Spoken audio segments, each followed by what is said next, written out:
For advertisement, call 8125893028. Our Gmail maxtvtelugu@gmail.com. Hi hello నమస్తే welcome to max TV. నేను మీ శ్రావ్స్. ఈరోజు మనతో పాటు ఉన్నారు Fidicus homeopathy CEO and chief doctor Bharadwaj గారు. మరి సార్తో మాట్లాడేద్దాం. నమస్తే సార్. నమస్తే అండి. సార్, ఏ డిసీజ్కైనా హోమియోపతిలో మెడిసిన్ ఉంటుంది అన్నారు కదా ఇప్పటి వరకు. మరి ఆ మెడిసిన్ యూజ్ చేసినాక ఎన్ని మంత్స్లో మనకు రిజల్ట్ కనిపిస్తుంది సార్? హోమియోపతిలో ప్రిన్సిపల్ ఏంటంటే homeopathy doesn't care about the disease. So ఆ డిసీజ్ చిన్న కోల్డ్ ఉండొచ్చు, లేకపోతే పెద్ద బ్రెయిన్ ట్యూమర్ ఉండొచ్చు. ఫర్ ఎగ్జాంపుల్, మీకు ఎండలో బయటకు వెళ్ళి వచ్చారనుకోండి, హెడేక్ వస్తుంది, రైట్? సో మీకు బ్రెయిన్ ట్యూమర్ ఉన్న హెడేక్ వస్తుంది. సో హోమియోపతిలో ఏంటంటే సిమ్టమ్స్ మ్యాటర్. మీకు బ్రెయిన్ ట్యూమర్లో ఉన్న సిమ్టమ్స్, మీకు బయటికి తిరిగి వచ్చిన హెడేక్లో సిమ్టమ్స్ ఒకటే ఉంటే రెండింటికి ఒకటే డ్రగ్ ఇస్తాం మనం. బ్రెయిన్ ట్యూమర్ వల్ల వచ్చే హెడేక్కి వేరే డ్రగ్, మీరు సింపుల్గా ఎండలో తిరిగి వచ్చే హెడేక్కి వేరే మెడిసిన్ ఉండదన్నమాట. సేమ్ మెడిసిన్స్ ఉంటాయి.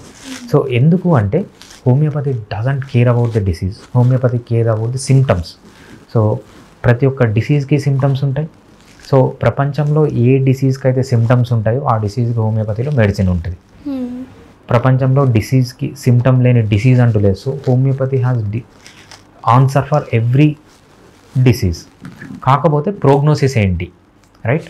ప్రోగ్నోసిస్, సో ఇంటెన్సిటీ తగ్గుతుందా సిమ్టమ్స్ది, ఫ్రీక్వెన్సీ తగ్గుతుందా, డ్యూరేషన్ తగ్గుతుందా సిమ్టమ్స్ది, అదేవిధంగా సిమ్టమ్ కంప్లీట్గా క్యూర్ అవుతుందా, మళ్ళీ రాకుండా ప్రివెంట్ అవుతుందా, only time will decide for rare diseases. So మన దగ్గర ఒక క్రిడ్జ్ఫెల్ జాకబ్ డిసీజ్ అని ఉంది. అది 1 మిలియన్ పీపుల్, అంటే 10 లక్షల మందిలో సంవత్సరానికి ఒక్కరికి వస్తుంది. దాంట్లో అలోపతిలో ట్రీట్మెంట్ లేదు, దానికి డెత్ అంతే, వితిన్ 1.5 years చనిపోతారు. మన దగ్గర హోమియోపతిలో ఏంటంటే చాలా ఇటువంటి కేసెస్ యూఎస్ నుంచి ఉన్నాయి. ఒక యూఎస్ నుంచి కేసు ఉంది, ఒకటి తమిళనాడు నుంచి ఒక కేసు ఉంది, ఒకటి ఫ్రాన్స్ నుంచి మన దగ్గర 3 కేసెస్ ఉన్నాయి. So they are happy more than 1 year. Homeopathy ఎప్పుడైతే వాడతారో సో ఆ సిమ్టమ్స్ ప్రోగ్రెస్ తగ్గిపోయింది. అదేవిధంగా ప్రోగ్రెస్ కాలేదు, ఎక్కడ ఏ టైంలో మాతో సిమ్టమ్స్లోకి వచ్చారో అక్కడ ఆగిపోయింది, ఫర్దర్ కాలేదు ప్రోగ్రెస్. అదే అర్లీ స్టేజ్లో వచ్చింటే మేబీ ఇంకా తగ్గేదేమో. సో ఇలానే కొన్ని రోజులు ట్రీట్మెంట్ చేస్తే ఆ సిమ్టమ్స్ అన్ని రివర్స్ అవుతాయేమో, we don't know, time only will decide. But హోమియోపతిలో ప్రతి ఒక్క డిసీజ్కి ఆన్సర్ ఉంటుంది, కానీ ఎంతవరకు రియాక్ట్ అవుతారని మనం చెప్పలేము. బట్ డెఫినెట్గా రేర్ డిసీజెస్లో వేరే ఏ సిస్టమ్ ఆఫ్ మెడిసిన్స్ లేని దాంట్లో కూడా హోమియోపతిలో చాలా మంచి ప్రోగ్రెస్ ఉంది. సో ఆ పేషెంట్కి ఏమైందంటే సెమీ అన్కాన్షియస్ స్టేజ్లో ఉన్నాడు. సో మన మెడిసిన్స్ ఇచ్చిన తర్వాత 1.5 months నుంచి 2 months నుంచి ట్రీట్ చేస్తున్నాం. Now he's trying to speak 1 or 2 words, Creutzfeldt Jakob disease. ఇంకో పేషెంట్కి ఏమైందంటే మెమరీ లాస్ ఉంది కంప్లీట్గా. సో మెమరీ కూడా స్టేబుల్ అయిపోయింది. సో మెమరీ గ్రాడ్యువల్గా లాస్ అయ్యేది, మనం మెడిసిన్ ఇచ్చినప్పటి నుంచి మెమరీ స్టేబుల్ అయింది. సో బాడీ అంతా ట్విచ్చింగ్స్ ఉన్నాయి, ట్విచ్చింగ్స్ తగ్గిపోయాయి. సో స్లోగా రికవర్ అవుతున్నారు. బట్ హోమియోపతిలో ఏంటంటే ఎంతవరకు రికవర్ అవుతారు అనేది మనం చెప్పలేం. చాలామంది హోమియోపతి డాక్టర్లు చెప్పే అబద్ధం ఏంటంటే హోమియోపతి అంటే permanent cure.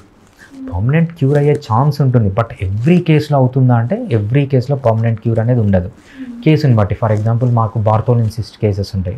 We are expert in treating Bartholin cyst. 99% of the cases success rate.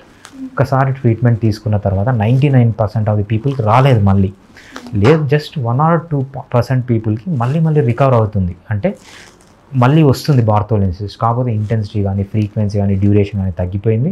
So ఏదైతే పర్మనెంట్ క్యూర్ అంటామో అది మనము time will decide. A homeopathy doctor నేను ఖచ్చితంగా క్యూర్ చేస్తానని చెప్పకూడదు అనమాట, ఎందుకంటే దట్స్ రాంగ్. సో ఎంతవరకు రికవర్ అవుతారని మన చేతిలో ఉండదు. చాలా కేసెస్ కంప్లీట్గా క్యూర్ అయిన కేసెస్ డిసీజ్ని బట్టి హోమియోపతిలో చాలా ఉన్నాయి. సార్, హోమియోపతి మెడిసిన్ యూజ్ చేస్తున్నప్పుడు లైక్ ఫుడ్ పర్పస్కి పత్యం ఏమైనా యూజ్ చేయాలి అంటారు, స్పెసిఫిక్గా యూజ్ చేయాలా లేదా ఏదైనా తినొచ్చా సార్? ఒక మనిషి ఎటువంటి ఫుడ్ తీసుకోవాలనేది మనం స్టేజెస్ బట్టి చూద్దాం. ఒకటి జనరల్ హెల్త్కి. సో జనరల్ హెల్త్గా ఎవరు పేషెంట్ వచ్చినా మనం ఏం చెప్తామంటే లో కార్బోహైడ్రేట్ ఫుడ్ తీసుకోండి, ఒకటి వెజిటబుల్ ఆయిల్స్ మానేసేయండి, కోల్డ్ ప్రెస్ ఆయిల్స్ తీసుకోండి, కోకోనట్ ఆయిల్ తీసుకోండి, ఫుడ్ ఫ్రీక్వెన్సీ తగ్గించండి, క్వాంటిటీ తగ్గించండి అని చెప్తామన్నమాట ఫుడ్కి. అదేవిధంగా ఏం చెప్తాము, మంచిగా నిద్రపోండి, 7 to 9 hours నిద్ర అనేది అవసరము, అది సెకండ్ చెప్తాం. థర్డ్ ఏం చెప్తామంటే రెగ్యులర్గా ఎక్సర్సైజ్ చేయండి, ఏ ఎక్సర్సైజ్ అన్నా చేయండి రెగ్యులర్గా చేయండి. ఫోర్త్ది ఏంటంటే స్ట్రెస్ ఉంటే తగ్గించుకోండి. ఫిఫ్త్ది ఏంటంటే మీకు ఏమన్నా అడిక్షన్స్ ఉన్నాయి, సిగరెట్లు తాగుతున్నారు, కాఫీలు తాగుతున్నారు, టీలు తాగుతున్నారు, ఆల్కహాల్ తాగుతున్నారు, గుట్కాలు తింటున్నారు, అవి తగ్గించుకోండి అని చెప్తాను. సో ఏ పేషెంట్ వచ్చినా ఫస్ట్ ఇది జనరల్ వాళ్ళ హెల్త్ కోసం చెప్పేదన్నమాట. నెక్స్ట్ ఏంటంటే వాళ్ళ డిసీజ్ని బట్టి, ఫర్ ఎగ్జాంపుల్ థైరాయిడ్ ఉన్న వాళ్ళు కొన్ని తినచ్చు, కొన్ని తినకూడదు. ఆ డిసీజ్ని బట్టి డయట్ అనమాట. అదేవిధంగా డయాబెటీస్ ఉన్న వాళ్ళు కొన్ని తినచ్చు, కొన్ని తినకూడదు, అది వాళ్ళకి డైట్. కిడ్నీ ప్రాబ్లమ్స్ ఉంటాయన్నమాట, వాళ్ళకి ఏం చెప్తామంటే లో ప్రోటీన్ ఫుడ్ తీసుకోండి, ఎక్కువ వాటర్ తాగద్దండి అని చెప్తాం అన్నమాట. లివర్ ప్రాబ్లం ఉన్న వాళ్ళకు కూడా కొన్ని డైట్స్ ఉంటాయి. సో డైట్ అనేది జనరల్గా ఒక డైట్ ఉంటుంది, డిసీజ్ని బట్టి ఒక డైట్ ఉంటుంది, అదేవిధంగా ఇచ్చే మెడిసిన్ని బట్టి ఒక డైట్ ఉంటుంది అనమాట. సో స్పెసిఫిక్గా హోమియోపతిలో మెడిసిన్ ఇచ్చేటప్పుడు ఏమన్నా డైట్ ఉంటుందంటే చాలా కొన్ని మెడిసిన్స్కి, దాన్ని ఏమంటామంటే మనము క్రానిక్ మెడిసిన్స్ అంటాము, లేకపోతే డీప్ యాక్టింగ్ మెడిసిన్స్ అంటాం. ఈ మెడిసిన్స్ మనము జస్ట్ 1 or 2 days మాత్రమే ఇస్తాం. ఆ 1 or 2 days మనం ఏమంటామంటే హోమియోపతిక్ మెడిసిన్స్లో నానో పార్టికల్స్ ఉంటాయి, చాలా చిన్న నానో సైజులో పార్టికల్స్ ఉంటాయి. అవి ఎంత ఉంటాయంటే few 100 picograms to few 1000 picograms. అంటే మనకు హెయిర్ మొన ఎంత ఉంటుందో, టిప్ ఆఫ్ ది హెయిర్ ఎంత ఉంటుందో అంత క్వాంటిటీలోనే ఇస్తామన్నమాట. సో అంత క్వాంటిటీలో ఇచ్చినప్పుడు అవి డిస్టర్బ్ కాకుండా మనం కొన్ని జాగ్రత్తలు తీసుకుంటాం. అది 1 or 2 days ఆ ఇంపార్టెంట్ మెడిసిన్ ఇచ్చినప్పుడు ఏమంటామంటే కొంచెము స్ట్రాంగ్ స్మెల్స్ చూడొద్దు అంటాము, అదేవిధంగా పచ్చి ఆనియన్ కానీ గార్లిక్ కానీ తినద్దు అంటాము, ఎక్కువ స్ట్రాంగ్ సెంట్స్ వాడద్దు అంటాము. సో ఇది 1 or 2 days తప్పితే రెగ్యులర్గా మనము ఆయుర్వేదాలోనూ లేకపోతే న్యాచురోపతిలోనూ చేసినప్పుడు జీవితాంతం ఇది మానేయండి, జీవితాంతం అది మానేయండి అని చెప్పమన్నమాట. 1 or 2 days ఈ మెడిసిన్ పనిచేసి లోపలికి వెళ్ళి అబ్జార్బ్ అయ్యి మెటబాలిజం అయ్యి డిస్ట్రిబ్యూట్ అయ్యి ఎలిమినేట్ అయ్యి అదొక ఫార్మకలాజికల్ యాక్షన్ని ఎల్సిట్ చేసేంత వరకు కొంచెం 1 or 2 days తగ్గించండి అని చెప్తాం తప్పితే లైఫ్ లాంగ్ ఏది చెప్పము. అది కూడా కొన్ని మెడిసిన్స్కి మాత్రమే, అన్ని మెడిసిన్స్కి కాదు. సార్ హోమియోపతి మెడిసిన్ యూస్ చేయడం వల్ల మనకి ఏమైనా సైడ్ ఎఫెక్ట్స్ వస్తాయా సార్? చాలామందికి అపోహ ఉంటుంది. ఇప్పుడు for suppose normal English medicine వేసుకున్న తర్వాత అది పంచ్ అయిపోయిన తర్వాత సర్లే why don't we try homeopathy అనుకుంటారు. హోమియోపతి ట్రై చేసిన తర్వాత వాళ్ళకి అలాంటి వాళ్ళకి ఏమైనా సైడ్ ఎఫెక్ట్స్ వస్తాయా sir? Right. So homeopathy side effects అనేవి 99.99% కేసెస్లో ఉండవండి. సో ఏదో 1 or 2 కేసెస్లో కొంచెం సైడ్ ఎఫెక్ట్స్ వస్తాయి. ఆ సైడ్ ఎఫెక్ట్స్ వచ్చినా కూడా దాన్ని ఏం చేయొచ్చు అంటే ఆ మెడిసిన్ విత్డ్రా చేసిన వెంటనే సో మళ్ళీ సైడ్ ఎఫెక్ట్స్ లేని స్టేజ్ ఏది ఉందో ఆ స్టేజ్లోకి వెళ్ళిపోతారు. ఫర్ ఎగ్జాంపుల్ మనము అలోపతి మెడిసిన్స్ తీసుకున్నాం, యాంటీబయాటిక్స్ వాడారనుకోండి, దాని సైడ్ ఎఫెక్ట్స్ చాలా రోజుల వరకు ఉంటాయి, ఒక్కొక్కసారి జీవితాంతం ఉంటాయి.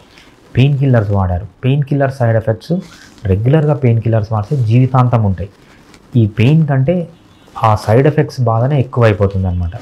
సో నార్మల్గా వీళ్ళు ఏం చెప్తారంటే అలోపతి నుంచి వచ్చిన వాళ్ళు, సార్ మాకు ఈ ప్రాబ్లం ఉంది, ఈ సిమ్టమ్స్ ఉన్నాయి, ఆ తర్వాత ఈ ట్రీట్మెంట్ స్టార్ట్ చేశాము, వాళ్ళు పెయిన్ కిల్లర్స్ ఇచ్చారు, యాంటీబయాటిక్స్ ఇచ్చారు, స్టెరాయిడ్స్ ఇచ్చారు, ఇప్పుడు మా సిమ్టమ్స్తో పాటు ఈ మెడిసిన్స్ సైడ్ ఎఫెక్ట్ సిమ్టమ్స్ కూడా మేము భరించాల్సి వస్తుంది అంట. హోమియోపతిలో అలా ఉండదు. ఆల్మోస్ట్ హోమియోపతిలో 0% సైడ్ ఎఫెక్ట్స్ అని చెప్పచ్చు. ఏదో ఒకరికో ఇద్దరికో కొన్ని సైడ్ ఎఫెక్ట్స్ ఉంటాయి, బట్ దట్టు ఆ మెడిసిన్ ఆపేసిన వెంటనే లేకపోతే చేంజ్ చేసిన వెంటనే కంప్లీట్గా రివర్స్ అవుతాయి తప్పితే పర్మనెంట్గా ఉన్నట్లు. సో మనం స్టెరాయిడ్స్ తీసుకున్నాం అనుకోండి, అలోపతిలో ఏం ప్రాబ్లమ్స్ ఉంటాయి, అది లివర్ పైన ప్రాబ్లం చూపించచ్చు, కిడ్నీ పైన ప్రాబ్లం చూపించచ్చు, అదేవిధంగా పర్మనెంట్ అడిక్షన్ కావచ్చు.